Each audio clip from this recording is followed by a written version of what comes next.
Good morning, and welcome to Saturday Somm-Things with Mats. Hi, I'm Mats, and today we have four very fine wines from California. And I'm joined at the table today with my good friend Brooke who works for Huneus, and she is going to walk us through these amazing wines because they are so spectacular.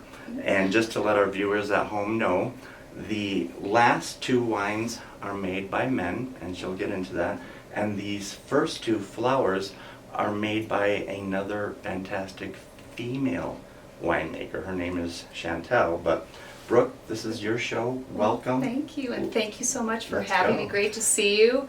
Absolutely. 20 years running with us. Welcome everybody, and thank you so much for having me and for your time. To Mats's point, two of our wines are made by a female winemaker, and we're thrilled because this is actually Women in Wine Month. So we're ecstatic that we have some very strong, powerful female winemakers and general managers. So these are made by men. But the general manager for both Faust and Leviathan, she's actually a woman named Jen Bellows. Okay. So our estates are generally handled by female winemakers and general managers. Great. But with flowers, what a lot of people don't understand about flowers is actually the last name of the family. So this was Joan and Walt Flowers, Right. who back in the 70s and 80s owned nurseries back east in Pennsylvania. A couple times a year they would come out to California to learn some West Coast species and varieties and take them back to their nursery. They loved wine. Walt was a Pinot fanatic. So whenever they would come out to to California, they would always incorporate some sort of a wine country trip into it. And of course, like all of us do when we go to wine country, when you're in a vineyard, you dream about becoming a vintner. Sure. So one of these fateful trips, there was an article or a classified ad in the Wine Spectator boasting 300 acres, Sonoma Coast, vineyard potential. So Joan and Walt were very curious about this property, asked their vintner friends about it, and all of them unanimously said, you'll never be able to ripen fruit out there. But curiosity took over. Sure. So they took the drive all the way out the Russian River to where it lets out at the Pacific Ocean. And sure enough, that entire coastline is just socked in fog. It is unbelievably cold. But they started climbing Right. up this first ridge line to where the property was, and the property pokes above that fog line. And then Flowers was born. And Flowers was born. So- So it's cool climate. Right, so right. It's definitely cold, and they realized that they could create some cool climate varieties, specifically Pinot Noir for Walt. So the first estate they purchased was actually Camp Meeting Ridge, which is our Chardonnay estate. So that was back in 1989. So these wines have been around for over 30 years now. Gorgeous. But the important piece about these wines is they're really trying to capture coastal. Sure. So when you see Sonoma Coast Chardonnay, a lot of people will think oaky, weighty, buttery. These wines are not that. What do you think of the Chardonnay? The Chardonnay, I love it because It it is. transports me to the coast. Yeah. A So little bit of buttercreams, a little kiwi, lemon, that verbena. lemon zest, yes. It's beautiful and so versatile because you could use it with, a flank steak or pork chops or an appetizer. Charcuterie comes to mind, it always does. Absolutely. But it's not overpowering, it's not terribly viscous. It has body and balance. Body and balance, that's Yes. exactly it. Because That's it does right. have some Right. weight to Mm. it, but it has this beautiful acidity. What I love is that salinity. It's gorgeous. So to me, that salinity, that almost like an oyster shell, crushed Sure. seashell, combined with that lemon zest. And then the Pinot Noir. Right. The Pinot Noir property is about 5 miles south as the crow flies. And I And love again, the nose. we're not trying to create that cherry bomb Pinot Right. from inland. These are coastal wines, so everything about this is trying to capture our sense of place and our terroir. So this first ridge line, a lot of volcanic soil, and it actually used to be the Pacific Ocean floor. Sure. So with the shift in the plates pushed up, so 1,800 feet above sea level, where this is sourced, we have seashells on the property. It smells like tide pool, Yeah, it's which beautiful. gives that nuance of like wet stone. Sure, wet stone, limestone, a little white pepper.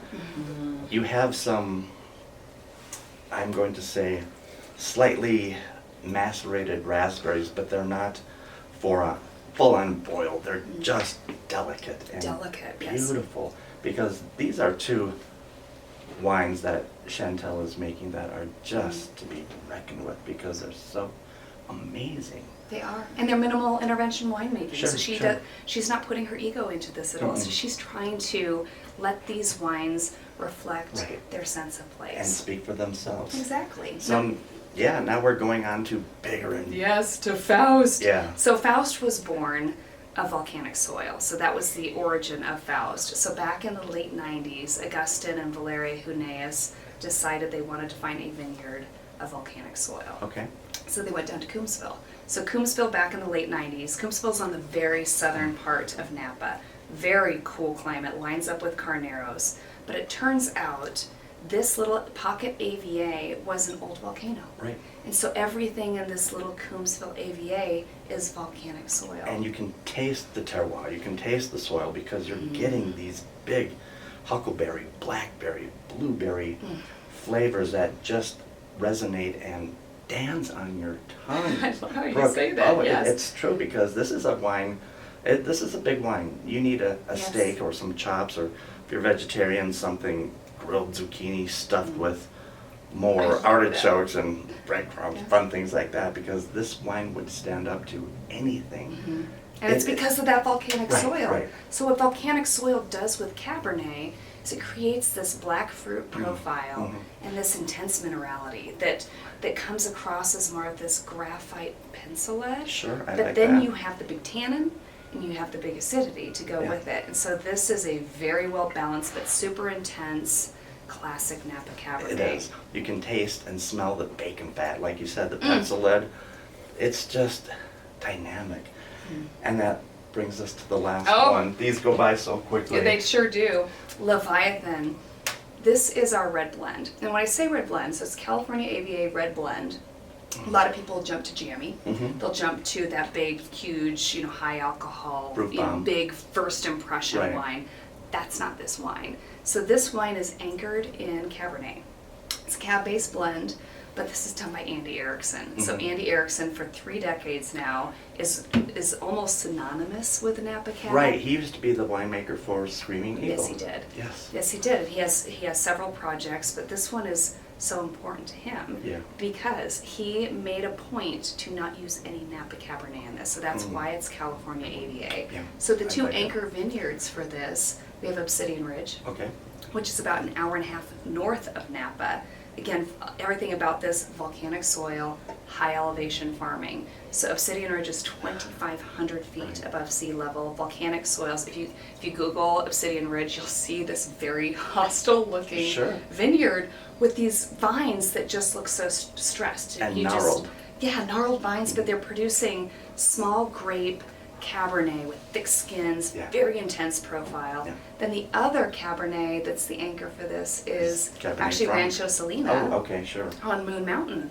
So Moon Mountain is the Sonoma side of Mount Veeder. Again, high elevation Okay. volcanic soils. So this is predominantly Cabernet, and then we add some Merlot. Yep, and So about, 17% Merlot you here. can smell and taste the Cab Franc as well. And Franc, there's Yes. only 4%, Right. but Cab Franc is so potent. It adds that Asian market spice, Sure, Chinese cardamom. spice, love it. Exactly. So Yeah. then Petite Sirah and Syrah. Mhm. This just Ooh. ends up being this big, rich, delicious, Right. sexy red blend. Without it being too overpowering, too overwhelming. It's It's just just well-crafted.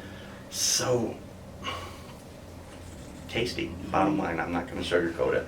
Yeah, and Leviathan means something unusually huge. Yes. This is something you have to come in and taste this Right. wine. This is something unusually huge, well crafted Yes. by Well a made. very famous winemaker. And these are all going to be on sale from Miss Sheila starting today because they're so worth it. I mean, Brooke, these Thank were you. amazing, amazing. We love And I'm so glad that you finally got a chance to join me after all this time. Me too. Thank you for Oh, inviting me. thank you for these wines. And to let everybody out in our computer, TV, iPhone land, please keep voting for Best of Denver, Westward, Argonaut's Whiskey Wednesdays, the best podcast. the best liquor store and the best store on East Colfax. And also, we do have an Italian wine tasting on March 30th, that's a Thursday, at the Ice House, and it's going to be great, great food, great wine. I hope everybody gets online, calls Miss Sheila, buys a ticket because it's worth it. And Brooke, thank you again for It's having wonderful me. to see you. And come and Cheers, discover everyone. these phenomenal wines because you won't be disappointed. Thank you again. Thank you so Okay. much.